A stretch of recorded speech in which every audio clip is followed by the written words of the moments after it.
Have you ever been in a room full of people and still felt completely alone? Imagine the scene. You're at a party. People are laughing, talking, having a great time.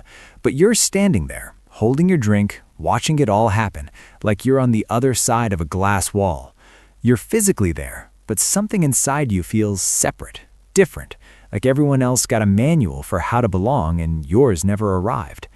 Maybe you felt this your whole life, at school, at work, even in your own family. You smile at the right times, you say the right things, but deep down, there's a quiet voice that whispers, "You don't really fit here." Society tells us this feeling means something is wrong with you, but psychology tells a completely different story. Today, we're going to look at the deep science behind why some people chronically feel like outsiders and what it actually says about the way their brain was built. This isn't about being antisocial. This isn't about being broken. This is about understanding one of the most common and most misunderstood psychological experiences in the world. Let's start at the beginning, childhood. Picture this. You are 7 years old. You say something at the lunch table, something you thought was interesting, and the other kids just stare at you, or laugh, or worse, they just go quiet and move on. You don't know why. You just know that whatever came out of your mouth was wrong somehow. So your brain does what it always does. It learns, it adapts, it files that moment away and says, "Be careful next time. You don't think like they do." This is the foundation of what psychologists call rejection sensitivity. Researcher Geraldine Downey at Columbia University spent decades studying this. She found that people who experience early social rejection, even small, repeated moments of not fitting in, develop a hair-trigger alarm system in their brain. Their mind becomes hyper-alert to any sign that they are being excluded. A friend who texts back slowly, a colleague who doesn't smile, a group that goes quiet when they walk in. To everyone else, these are meaningless moments. To someone with high rejection sensitivity, their brain reads them as proof. "See, I told you, you don't belong here." But here is the important part. This isn't weakness. This is your brain being efficient. It is protecting you from pain it has felt before. The problem is, it starts seeing danger everywhere, even when there is none. The second reason goes even deeper. It is not just about rejection. It is about identity. Psychologist Erik Erikson spent his life studying how people develop their sense of self. His research showed that a strong sense of belonging requires something called identity coherence, knowing who you are and finding a group that reflects that back to you. But for some people, their identity doesn't fit neatly into one box. Maybe you grew up between two cultures. Maybe your interests were different from everyone around you. Maybe you were simply more sensitive, more curious, or more intense than the people in your environment. Roy Baumeister and Mark Leary, 1995, published one of the most important papers in social psychology, The Need to Belong. They found that belonging is not just a preference, it is a fundamental human need, as basic as food and water. When that need goes unmet, the brain responds the same way it responds to physical pain. Yes, being left out actually hurts. Brain scans by researcher Naomi Eisenberger at UCLA confirmed this. She found that social rejection activates the same area of the brain as physical pain, the dorsal anterior cingulate cortex. Feeling left out is not just an emotion, it is a physical experience happening inside your body right now. So when you chronically feel like you don't belong, your brain is not being dramatic, it is responding to a real and deep unmet need. Now let's talk about the third group. These are people who don't feel like they belong, not because of trauma and not because of rejection, but because their brain is simply wired differently. Psychologist Elaine Aron's groundbreaking research identified a trait she called the highly sensitive person, or HSP. Aron, 1996, the highly sensitive person.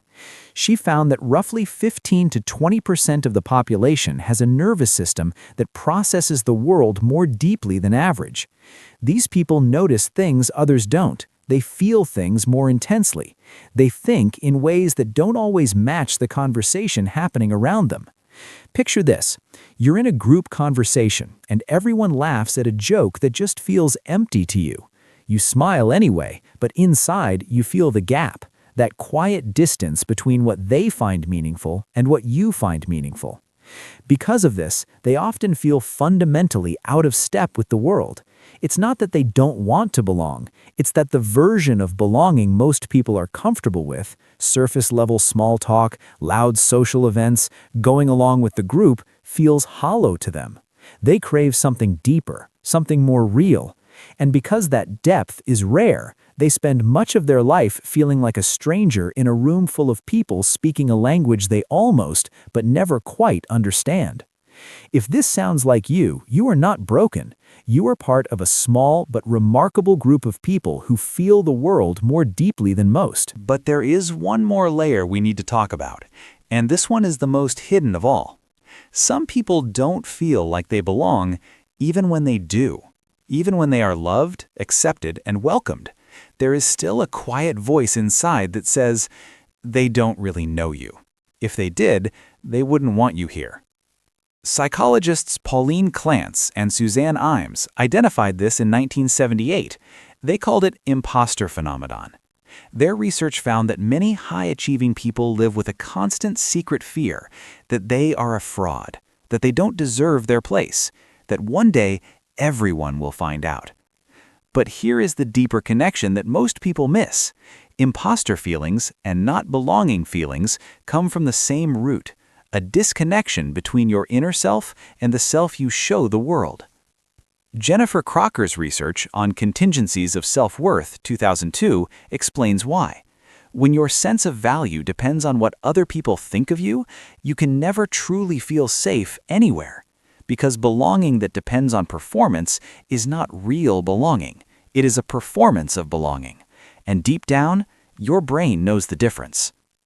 As researcher Brené Brown explains in The Gifts of Imperfection, 2010, true belonging requires something terrifying, showing up as your real self, without the mask, and trusting that who you actually are is enough.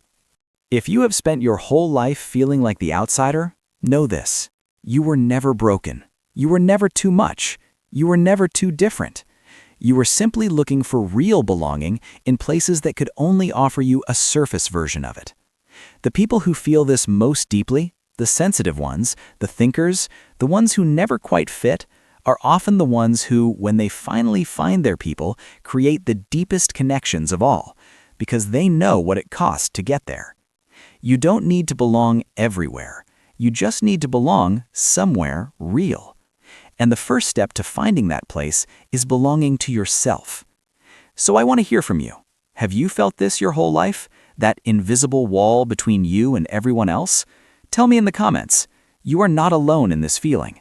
And if this video helped you understand yourself a little better, hit that subscribe button. The next video might explain even more about you than this one did. You were never too much. You were just in the wrong room.